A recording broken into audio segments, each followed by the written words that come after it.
कहानी संतोष ही परम सुख है।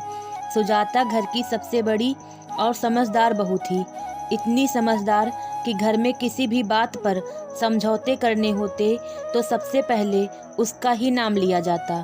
सुजाता के पति कुंतल का भी बिल्कुल सुजाता जैसा ही स्वभाव था। वे दोनों हमेशा खुश रहा करते। दरअसल संयुक्त परिवार की सबसे बड़ी बहू के इस सुखी जीवन का एक ही मंत्र था और वह था संतोष। सुजाता हमेशा अपनी माँ की यह बात गांठ बांध कर रखती थी कि धन दौलत महल अटारी किसी भी सुख का कोई मोल नहीं होता यदि व्यक्ति के मन में असंतोष का वास हो। इसलिए सुजाता हमेशा संतोष को धारण करे रखना यही सुखी जीवन का सबसे बड़ा मंत्र है। मगर अब की सुजाता इस मंत्र को न जाने कैसे भूल गई। दरअसल सुजाता के ससुराल में 2 देवर देवरानियां सास ससुर सभी हैं। सब मिलकर कपड़ों का कारोबार करते हैं।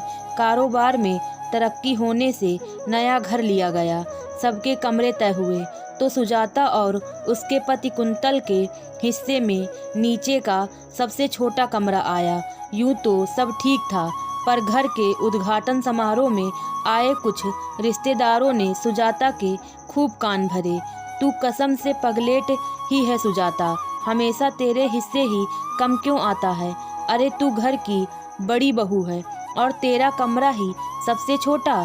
बुआ सास ने मुंह मटकाते हुए यह बात कही तो सुजाता का संतोषी मन असंतोष से भर उठा।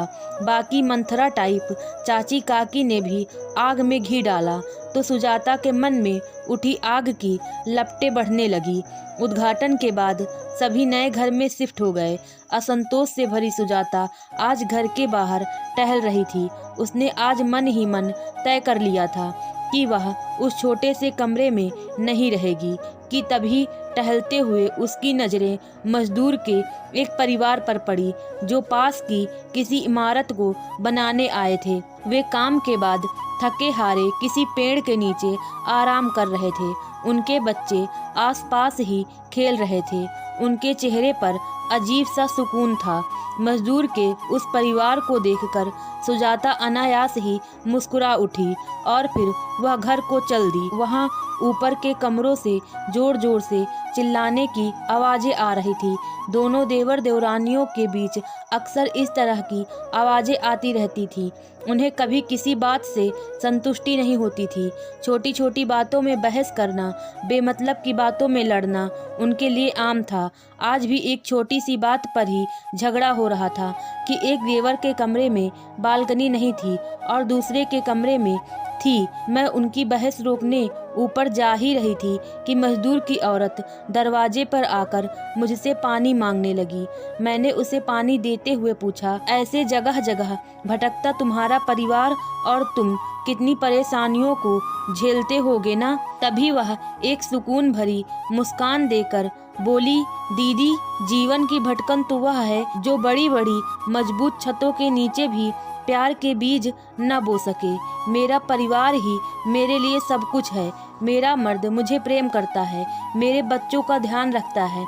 इससे बड़ा सुख और क्या हो सकता है? यह सुख तो सुजाता के पास भी था। प्यार करने वाला समझदार पति और प्यारे प्यारे 2 बच्चे। उसकी बात सुजाता के भीतर तक चोट कर गई।